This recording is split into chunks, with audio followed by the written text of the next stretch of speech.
l-20 sena tal-Ikirix minn April fuq 1. Ma' 42,000 persuna iżjed irreġistraw mal-iskema tat-Tallinja Card minn nofs Jannar sal-aħħar ta' frar li għaddew, f'perjodu li fih tneħħew l-ispejjeż amministrattivi biex jinkiseb dan id-dokument li jintitola l-vjaġġar b'xejn fuq is-servizzi ta' trasport pubbliku. Servizzi li minn barra tal-linja llum jinkludu wkoll il-feris fil-portijiet ewlenin tagħna li jaqsmu bejn il-Kottonera u Taslima għal Belt Valletta.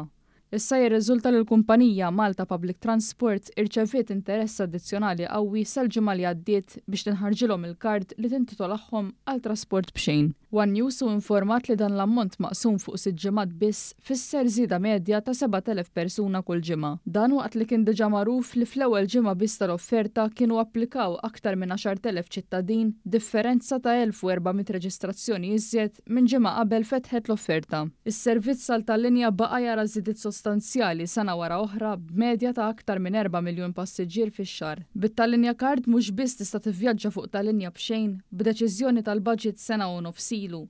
Iżda issa minn Jannar li għadda l-Gvern ukoll ħadd deċiżjoni li din tibda tott għal qsim bil-baħar bil-feris li operaw fil-Port il-Kbir u fil-Port ta' Marsa Mxett bejn Bormla u Taslima lejn il-Kapitali u viċi versa. Dawn is-servizzi wkoll esperjenzaw żiediet fl-użu tagħhom mindu ddaħlet din il-miżura soċjali u ambjentali li qed tifranka iżjed vetturi mit-toroq tal-pajjiż.